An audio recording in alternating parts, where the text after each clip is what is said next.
Presiden Prabowo Subianto bernyanyi di tengah forum acara Indonesia-Cina Bisnis di Beijing, Tiongkok. Nyanyian Prabowo pun disambut tepuk tangan para peserta.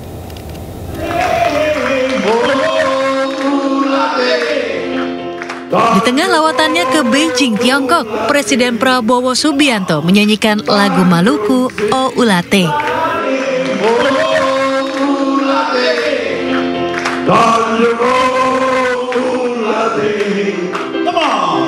Tanjung Sibari, Tanjung Ulate.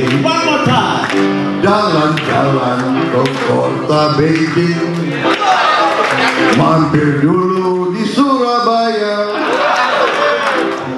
Sebentar lagi aku akan pulang, jangan lupa dengan saya. Sambil tersenyum, Prabowo bersemangat menyanyikan lagu dengan berirama pantun yang dibuatnya secara spontanitas. Tanjung Ulate, Tanjung Ulate, Tanjung Sibari, Tanjung Ulate. Jalan-jalan ke kota Beijing, mampir dulu di Surabaya. Sebentar lagi aku akan pulang, jangan lupa dengan saya. Prabowo juga sempat memberikan kesempatan Menteri Luar Negeri Sugiono melanjutkan nyanyiannya. Ulate, Tanjung Ulate, Sibari, Tanjung Ulate. Masak sayur pakai belimbing, sayur matang di atas meja. Hati senang di kota Beijing, bertemu teman-teman semua. Nyanyian Prabowo di sela-sela acara Indonesia-China Business Forum disambut hangat para peserta forum. Usai menyelesaikan lawatan kenegaraan di Beijing, Prabowo akan bertolak ke Washington DC, Amerika Serikat.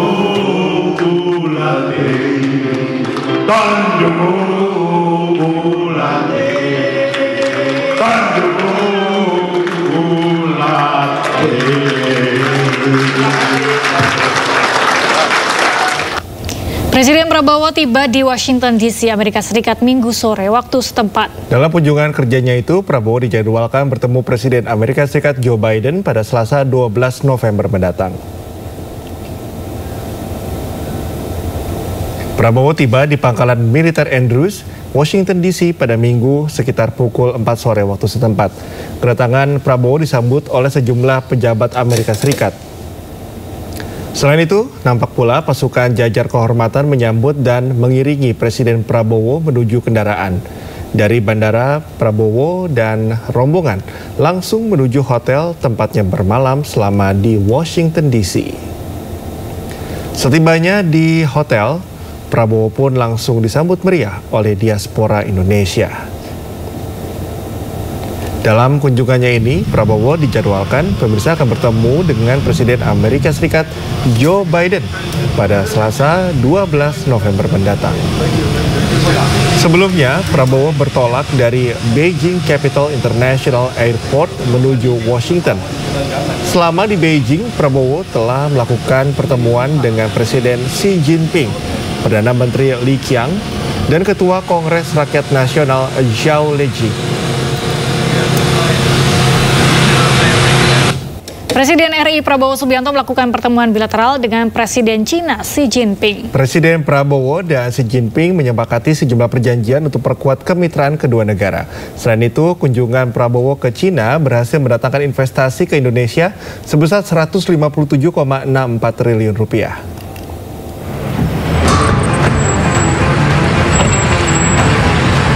Tiba di The Great Hall of the People China pukul 16:30 waktu setempat. Kedatangan Presiden Prabowo Subianto disambut dengan upacara kenegaraan oleh Presiden China Xi Jinping.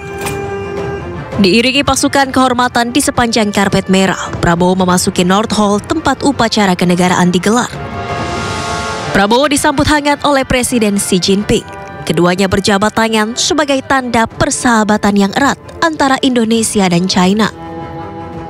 Prabowo mengenalkan satu persatu delegasi Indonesia yang hadir. Dan dilanjutkan dengan upacara kehormatan yang berlangsung khidmat dengan diiringi lagu kebangsaan Indonesia dan China. Dalam pembicaraan resmi dua pemimpin negara, Presiden Prabowo menegaskan kembali komitmen Indonesia untuk meningkatkan hubungan dengan China dan berterima kasih atas dukungan yang diberikan China kepada Indonesia. President Xi, distinguished leaders, I would like to reiterate our commitment to enhance this relationship and to work together for the mutual benefit of our two peoples and for the prosperity, peace and stability of all of Asia. That is my commitment. I'm convinced that the relationship between Indonesia and China will bring a conducive atmosphere in the strategic situation in Asia and in our region especially. Our relationship is getting stronger and stronger. China is a strategic economic partner of Indonesia, top investor in Indonesia, and we thank you very much for your support. China menjadi negara pertama yang dikunjungi Prabowo usai dilantik sebagai presiden pada 20 Oktober 2024 lalu. Prabowo menekankan kunjungan ini bukan hanya mencerminkan hubungan diplomatik, namun juga persahabatan mendalam antara kedua negara. Tim Liputan iNews melaporkan.